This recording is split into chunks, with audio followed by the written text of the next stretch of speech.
Subscribe कीजिए learning pharmacy channel को and bell icon को दबाइए लेटेस्ट फार्मेसी वीडियो सबसे पहले देखने के लिए। आज के वीडियो में हम कवर करेंगे D pharmacy second year pharmacology and toxicology के एमसीक्यू, जिसमें हम एमसीक्यू कवर करेंगे from question number 11 to 20 with complete explanation. Question number 11 है, वायरस क्या होते हैं? देखिए, obligate parasite, obligate saprophytes, partial parasite या फैकल्टेटिव पैरासाइट। आंसर है इसका option A. Virus obligate parasites होते हैं। ऑब्लिगेट पैरासाइट्स ऐसे एजेंट्स होते हैं जिनकी खुद की कोई मेटाबॉलिक मशीनरी नहीं होती, मतलब किसी तरह का डिवीजन ये खुद में नहीं कर सकते। देखिए, किसी तरह का एनर्जी जनरेट नहीं कर सकते अपने अंदर, प्रोटीन सिंथेसिस नहीं कर सकते। मतलब आप कह सकते हैं कि एक जो अपनी लाइफ को चलाने की प्रोसेस है ये अकेले नहीं कर सकते, तो ये डिपेंड होते हैं होस्ट सेल पे कैरी आउट करने के लिए अपने जो भी वाइटल फंक्शंस हैं, मतलब ग्रो करने के लिए ये होस्ट पे डिपेंड होते हैं। तो ऐसे एजेंट्स होते हैं वायरस। अभी रिसेंट में एग्जांपल आपने देखा होगा कोरोना वायरस का। तो कोरोना वायरस आपने सुना होगा कि अगर किसी सरफेस पे रहता था तो वो ज़्यादा दिन तक जिंदा नहीं रह सकता था, थोड़ी दिन के बाद उसका इफेक्ट खत्म हो जाता था, क्योंकि वो सर्वाइव नहीं कर सकते हैं ज़्यादा देर तक अगर कोई होस्ट सेल उनके पास ना हो। बट अगर वो किसी ह्यूमन बॉडी में एंटर कर जाता था तो फिर वो ग्रो होने लगता था, कॉम्प्लिकेशंस होने लगती थी, क्योंकि उसको होस्ट सेल चाहिए ग्रो होने के लिए। तो इस तरह के एजेंट्स को कहा जाता है, देखिए, ऑब्लिगेट पैरासाइट्स। क्वेश्चन नंबर 12 है, देखिए, इसमें से कौन सा एक होता है selective antagonist? Cholinergic acetyl choline आप कह सकते हैं। एसिटाइल कोलिन का स्केलेटल मसल ट्रांसमिशन में जो कि इफेक्ट करता है। कार्बाकोल, एट्रोपिन, मस्कैरिन या ट्यूबोकुरारिन। आंसर है इसका ऑप्शन डी। ट्यूबोकुरारिन होता है, देखिए, selective antagonist of cholinergic receptor, cholinergic transmission का। तो ये देखिए, ये एक ऐसा कंपाउंड है ट्यूबोकुरारिन जो कि क्यूरारे से मिलता है। क्यूरारे एक तरह का प्लांट एक्सट्रैक्ट होता है जिससे ये ट्यूबोकुरारिन डिराइव किया जाता है, और इसको यूज किया जाता है, देखिए, relaxation of voluntary muscles surgeries के पहले। क्योंकि देखिए, ये जो कोलिनार्जिक रिसेप्टर होता है जैसे एसिटाइल कोलिन होता है, उसका क्या काम होता है? उसका काम होता है कॉन्ट्रैक्शन करवाना मसल को। तो ये इसको कॉम्पिटिटिवली एंटागोनिस्ट करके उसके इफेक्ट को ये न्यूट्रलाइज करता है और रिलैक्सेशन प्रोवाइड करता है जो स्केलेटल मसल्स होती है, वॉलंटरी मसल्स होती हैं सर्जरीज के पहले, ताकि जो पेशेंट है उसकी बॉडी पूरी की पूरी रिलैक्स हो, जिससे कि जो फिजिशियन है उसको आसानी हो उस पर कुछ भी ऑपरेट करने में। उसको टिटनेस में इसको यूज किया जाता है, देखिए, ट्यूबोकुरारिन को। एंसेफेलाइटिस देखिए, इस तरह की कंडीशन होती है जहां पर ब्रेन में इन्फ्लामेशन आ जाती है, जिसके कारण हेडेक एंड कंफ्यूजन रहने लगती है पर्सन को। और पोलियोमाइलाइटिस पोलियो को ही कहते हैं, देखिए, पोलियो वायरस डिस्ट्रॉय कर देता है नर्व, स्पाइनल कॉर्ड की जो नर्व सेल है उसको, जिससे इस तरह का पोलियो पैरालाइज्ड हो जाता है। जो पर्सन की बॉडी होती है, पर्सन का जो लोअर पार्ट होता है बेसिकली वो पैरालाइज्ड होता है, कि कुछ केस में अपर पार्ट भी पैरालाइज्ड हो जाता है। तो इस तरह की कंडीशन में यूज़ किया जाता है, देखिए, ट्यूबोकुरारिन। फिर क्या होता है, देखिए, किस तरह से काम करता है ट्यूबोकुरारिन जो है, देखिए, ये होता है प्री साइनेप्टिक नर्व्स, ये होती हैं पोस्ट साइनेप्टिक नर्व्स। जब कोई न्यूरोट्रांसमीटर जो है वो प्री साइनेप्टिक नर्व से निकल के पोस्ट साइनेप्टिक नर्व पे जो रिसेप्टर्स प्रेजेंट होते हैं उस पे बाइंड होता है तो एक्शन प्रोड्यूस होता है। इस केस में देखिए क्या हो रहा है कि एसिटाइल कोलिन जब ये बाइंड होता है एनएम रिसेप्टर पे, देखिए, ये न्यूरोमस्कुलर एनएम रिसेप्टर होता है, जब इस पे ये बाइंड होता है तो क्या कॉज करता है? तो स्केलेटल मसल कॉन्ट्रैक्शन कॉज करता है। ये आपको ध्यान रखना है, देखिए, एसिटाइल कोलिन कॉन्ट्रैक्शन कॉज करता है। बट क्या कर रहा है, देखिए, डी ट्यूबोकुरारिन इस पे बाइंड हो जा रहा है, सिलेक्टिवली बाइंड हो जा रहा है इन किस रिसेप्टर पे? एनएम रिसेप्टर से पे, जिससे कि एसिटाइल कोलिन बाइंड नहीं हो पा रहा है, ब्लॉक कर देता है एसिटाइल कोलिन के एक्शन को, जिससे कि स्केलेटल मसल रिलैक्सेशन कॉज करता है। तो ये मैकेनिज्म ऑफ एक्शन था, देखिए, ट्यूबोकुरारिन का। क्वेश्चन नंबर 13 है, देखिए, यूरिया क्या है? इसमें से कार्बोनिक एनहाइड्रेस इनहिबिटर है, ऑस्मोटिक डायरेटिक, लूप डायरेटिक या पोटेशियम स्पेयरिंग डायरेटिक। आंसर है इसका ऑप्शन बी।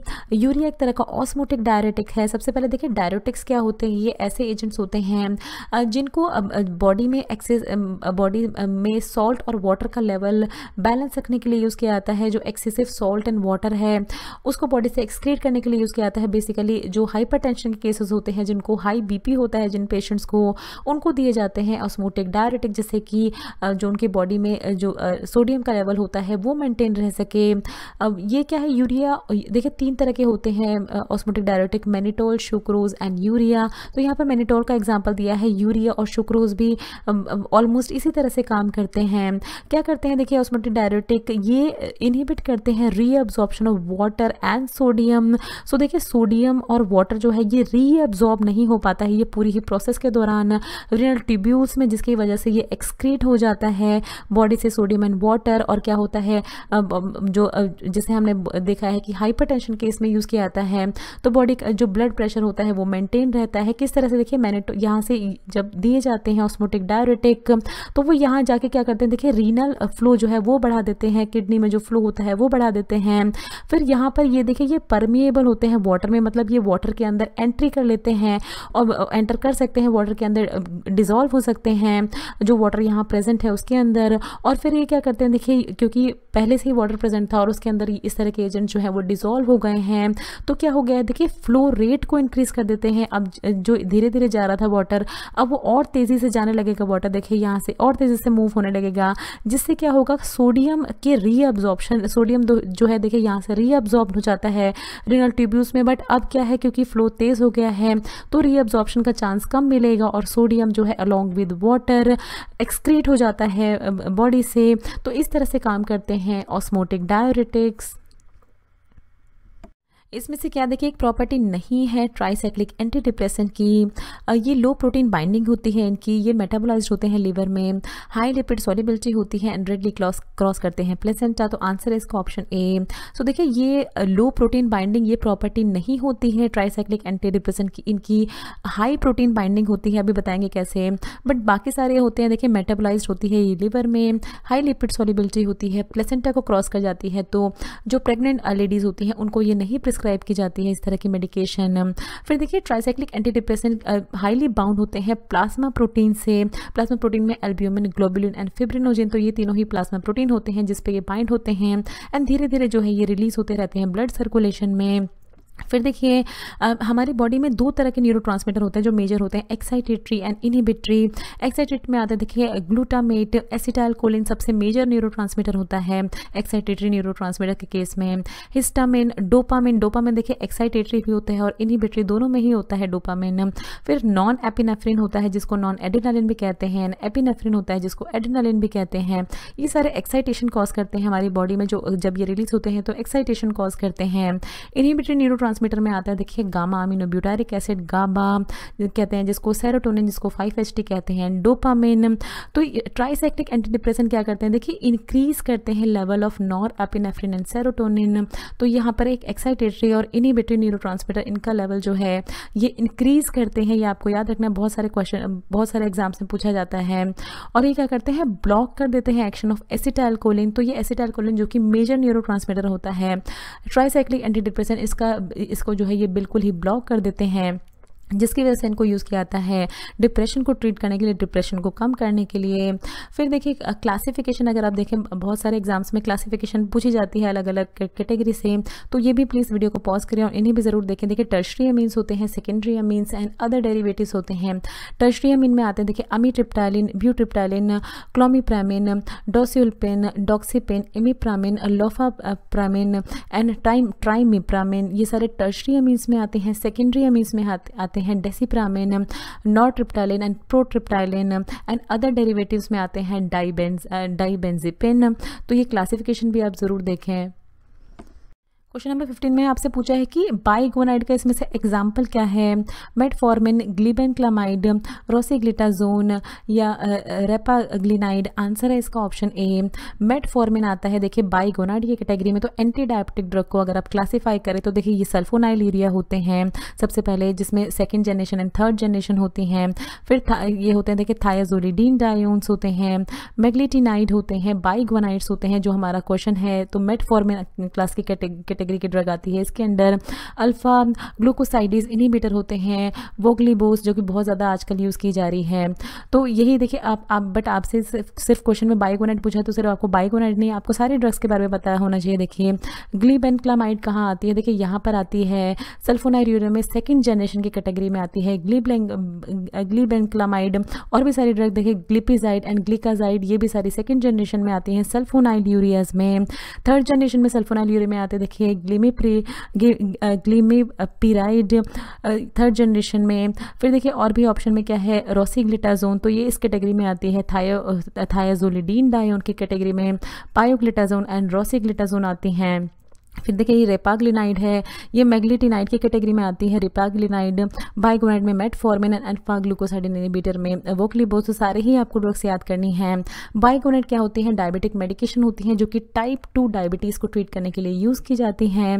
ये क्या करती हैं? देखिए लीवर में शुगर का प्रोडक्शन जो है उसको इनहिबिट करती है, उसको प्रिवेंट करती है, और हमारी बॉडी को इंसुलिन के लिए, जो भी डायबिटिक पेशेंट होते हैं उनकी बॉडी को इंसुलिन के लिए सेंसिटाइज करती है, ताकि इंसुलिन जो है वो अच्छे से काम कर सके उन पर्सन्स की बॉडी में। एक कौन सा ऐसा एक क्वाटरनरी अमोनियम कंपाउंड है इसमें से जिसको यूज़ किया जाता है उसकी एंटी माइक्रोबियल प्रॉपर्टी की वजह से सस्पेंशन में इसमें उनको यूज़ किया जाता है? तो कौन सा? देखिए क्लोरोक्रिसॉल, सिट्रीमाइड, फिनॉक्सी इथेनॉल या प्रोपाइल पैराबेन। आंसर है इसका ऑप्शन बी। सिट्रीमाइड एक ऐसा क्वाटरनरी अमोनियम कंपाउंड है जिसकी एंटी माइक्रोबियल प्रॉपर्टी होती है। बहुत सारे सस्पेंशंस में क्लीनिंग एजेंट्स जो होते हैं, जो सरफेस क्लीनिंग करने के लिए यूज़ किए जाते हैं, उसमें भी सिट्रीमाइड को यूज़ किया जाता है। देखिए यहाँ पर बताया गया ये कैटाइनिक सरफेक्टेंट है, क्वाटरनरी अमोनियम डेरिवेटिव है, इफेक्टिव होता है against gram positive micro organisms के अगेंस्ट ये इफेक्टिव होता है। तो देखिए बहुत सारे इसकी एंटीसेप्टिक एजेंट की तरह इसको यूज़ किया जाता है। बहुत सारी anti bacterial, anti fungal and anti microbial properties होती हैं इसकी। तो एज अ डिटर्जेंट भी इसको यूज़ किया जाता है। देखिए क्लीनिंग प्रॉपर्टी होने के कारण इसको डिटर्जेंट्स में भी इसको ऐड किया जाता है सिट्रीमाइड को। क्वेश्चन नंबर 17 देखिए बीसीजी इसमें से किस टाइप की वैक्सीन है? कॉन्जुगेट, टॉक्सॉइड, किल्ड या लाइव। आंसर है इसका ऑप्शन डी। बीसीजी एक तरह की लाइव वैक्सीन है। सबसे पहले देखिए बीसीजी की फुल फॉर्म क्या होती है? बैसिलस कैलामिटी ग्वेरिन वैक्सीन होती है, जिसको दिया जाता है पेशेंट को इम्यून करने के लिए ट्यूबरक्लोसिस के अगेंस्ट, ताकि जो भी पर्सन होते हैं, जो भी पॉपुलेशन है, उनको ट्यूबरक्लोसिस ना हो, तो उससे प्रिवेंट करने के लिए बीसीजी वैक्सीन दी जाती हैं। फिर क्या होता है? देखिए यहाँ पर लाइव वैक्सीन क्या होती है? दो तरह की वैक्सीन होती हैं। देखिए एक तो होती है इनएक्टिवेटेड वैक्सीन, किल्ड वैक्सीन जिसको आप कह सकते हैं, जिसमें जो पैथोजन होता है उसके इफेक्ट को पूरी ही तरह खत्म कर दिया जाता है, पैथोजन को पूरा किल कर दिया जाता है। और फिर इस तरह की वैक्सीन जो है, जो किल्ड पैथोजन वाली वैक्सीन पर्सन्स को दी जाती हैं। दोनों का ही काम होता है, देखिए दोनों का ही काम होता है, किल्ड एंड लाइव दोनों का ही काम होता है कि पेशेंट के पर्सन की बॉडी में जाके एंटीबॉडीज प्रोड्यूस करे। बट लाइव वैक्सीन जो अभी आपने कोविड-19 की भी वैक्सीन देखी होगी, तो वो लाइव वैक्सीन होती है, जिसमें क्या किया जाता है, जो विरुलेंस होती है, टॉक्सिसिटी जो होती है, पैथोजन के कारण जो होने वाली टॉक्सिसिटी होती है, उसको क्या किया जाता है? उसको रिड्यूस कर दिया जाता है। बट पैथोजन को वायबल फॉर्म में रखा जाता है, जिंदा रखा जाता है पैथोजन को। और फिर इस तरह की लाइव वैक्सीन जो है वो पर्सन को दी जाती हैं, तो और फिर एंटीबॉडीज प्रोड्यूस होती हैं पर्सन की बॉडी में। तो दोनों ही चीज़ें आपको याद रखनी। किल्ड वैक्सीन में पूरी ही तरह खत्म कर दिया जाता है पैथोजन का इफेक्ट। लाइव वैक्सीन में क्या किया जाता है? बहुत ही माइन्यूट क्वांटिटी ऑफ लाइव जो भी वायरस होते हैं या बैक्टीरियाज होते हैं, उनको दिया जाता है पर्सन की बॉडी में इम्यून करने के लिए, उनको जो फर्दर उनको इन्फेक्शन होने वाला है उससे। क्वेश्चन नंबर 18 है, इसमें से कौन सी ऐसी डिसीज़ है जो कि वर्सीला जोस्टर वायरस के कारण होती है? चिकन पॉक्स, वूफिंग कफ, डायरिया या रूबेला। आंसर है इसका ऑप्शन ए। चिकन पॉक्स होते हैं, देखिए वर्सीला जोस्टर नाम के वायरस से चिकन पॉक्स को वर्सीला भी कहा जाता है। इस कंडीशन में क्या होता है कि पर्सन की पूरी ही बॉडी पे ईची ब्लिस्टर्स आ जाते हैं, इस तरह के ईची दाने हो जाते हैं पर्सन की पूरी ही बॉडी पे। और ये डिसीज़ जो है हाईली कंटेजियस होती है। तो अगर किसी को फैमिली में चिकन पॉक्स है तो डॉक्टर रिकमेंड करते हैं कि दूसरे लोग उसके कॉन्टैक्ट में ना जाएं, क्योंकि दूसरों को भी होने के चांस हो जाते हैं फिर चिकन पॉक्स। क्वेश्चन नंबर 19 है, देखिए पिटिंग एडिमा आपसे पूछा है, इसमें से किसकी डेफिशिएंसी के कारण होता है? कार्बोहाइड्रेट की डेफिशिएंसी, प्रोटीन डेफिशिएंसी, विटामिन या मिनरल डेफिशिएंसी। आंसर है इसका ऑप्शन बी। तो पिटिंग एडिमा एक तरह की कंडीशन होती है जो कि प्रोटीन डेफिशिएंसी के कारण होती है। बहुत सारे रीज़न होते हैं इसके, बट उसमें से एक रीज़न होता है कि पर्सन की बॉडी में प्रोटीन अगर कम है तो भी उसको इस तरह का एडिमा हो सकता है। किस तरह से होता है? देखिए नॉर्मल लेग ये है, पिटिंग एडिमा में क्या होता है कि ये लेग इस तरह का सूज जाता है, आप कह सकते हैं एडिमा स्वेल हो जाता है। पिटिंग एडिमा क्या होता है, क्यों होता है? देखिए पुअर सर्कुलेशन या retention of access fluid in the body. अगर बॉडी में फ्लूइड जो है वो ठीक से सर्कुलेट नहीं हो पा रहा है, एक जगह किसी जगह पर वो रुक गया है, किसी जगह पर जमा हो गया है, तो इस तरह की एडिमा कंडीशन होती है। जो सम कॉमन रिस्क है, क्योंकि रिस्क फैक्टर है, किस वजह से होता है? अगर आप जो है कोई भी पर्सन जो है वो बहुत लंबे समय तक अगर बैठा रह जाता है या बहुत लंबे समय तक खड़ा रह जाता है, सिटिंग या स्टैंडिंग पोजीशन पे अगर रहता है, तो भी कभी कभार आपने इस तरह की कंडीशन देखी होंगी, उसके उसके लेग्स जो है वो सूज जाते हैं।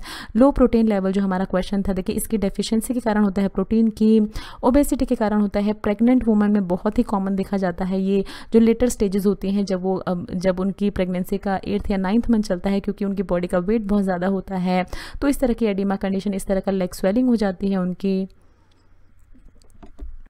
इसमें से कौन सी एक ऐसी ड्रग है जो कि वासोप्रेसिन के साथ इंटरैक्ट करती है? ऑप्शन दिए गए हैं आपको, देखिए क्लोरामफेनिकोल, डाइफेनाइल हाइड्रोटोइन, डाइक्यूमेरॉल या क्लोरप्रोपामाइड। आंसर है इसका ऑप्शन डी, क्लोरप्रोपामाइड इंटरैक्ट करती है वासोप्रेसिन के साथ। सबसे पहले देखते हैं क्या होती है क्लोरप्रोपामाइड। इस तरह के देखिए टैबलेट फॉर्म में एंटी डायबिटिक टैबलेट्स दी जाती हैं उन पर्सनस को जो कि non insulin dependent diabetes mellitus वाले पर्सन हैं, जो कि इंसुलिन के इंजेक्शंस नहीं ले रहे, तो उनको ओरल फॉर्म में क्लोरप्रोपामाइड दे दी जाती है। वासोप्रेसिन जो है उसको एंटी डायरेटिक हार्मोन भी कहा जाता है। ये हमारी बॉडी के हाइपोथैलेमस में जो पिट्यूटरी ग्लैंड होता है उससे ये रिलीज होता है, और बॉडी के जो भी फ्लूइड बैलेंस होता है बॉडी में उसको मेंटेन रखने के लिए बहुत ही इंपॉर्टेंट होता है। बट इनको डायबिटीज़ इंसिपिडस में देखिए इनको इंजेक्शन फॉर्म, इस फॉर्म में दिया जाता है इंजेक्शन फॉर्म में, क्योंकि डायबिटीज़ इंसिपिडस में एडीएच जो है एंटी डायरेटिक हार्मोन वासोप्रेसिन वो ठीक से रिलीज नहीं हो पाता है पिट्यूटरी ग्लैंड से, जिसकी वजह से पर्सन को फ्रीक्वेंट यूरिनेशन की प्रॉब्लम हो जाती है, बार बार उसको यूरिन आने लगता है। तो उस केस में इसको ट्रीट करने के लिए वासोप्रेसिन दिया जाता है। बट क्या होता है देखिए वासोप्रेसिन और ये क्लोरप्रोपामाइड अगर साथ में दिया जाए तो इसका क्या हो जाता है, इसका साइनर्जिस्टिक इफेक्ट आपने पढ़ा होगा, देखिए मतलब एक तरह का एडेड इफेक्ट होता है। ये क्या कर सकता है, क्लोरप्रोपामाइड वासोप्रेसिन के इफेक्ट को इंक्रीज कर सकता है, जिससे कि अगर एडीएच ज़्यादा भी होगी हमारी बॉडी में तो प्रॉब्लम्स आ सकती हैं, बॉडी में बहुत ज़्यादा फ्लूइड रिटेंशन हो सकता है, ब्लड वॉल्यूम इंक्रीज हो सकता है और ब्लड प्रेशर की प्रॉब्लम्स आ सकती हैं। इस वजह से वासोप्रेसिन और क्लोरप्रोपामाइड को साथ में प्रिस्क्राइब नहीं किया जाता। Thanks for watching. Next video में हम कवर करेंगे D pharmacy second year pharmacology and toxicology के MCQ from question number 21 to 30 with complete explanation. So friends, हमारी वीडियो को ज़रूर लाइक कीजिए, शेयर कीजिए, हमारे चैनल को प्लीज़ ज़रूर सब्सक्राइब कीजिए। हर वीडियो आप तक पहुँचाने में बहुत मेहनत करनी पड़ती है, तो प्लीज़ सपोर्ट करें हमारे चैनल को सब्सक्राइब करके। अगर आपका कोई भी सवाल है तो नीचे दिए हुए कमेंट बॉक्स में आप हमसे कुछ भी पूछ सकते हैं।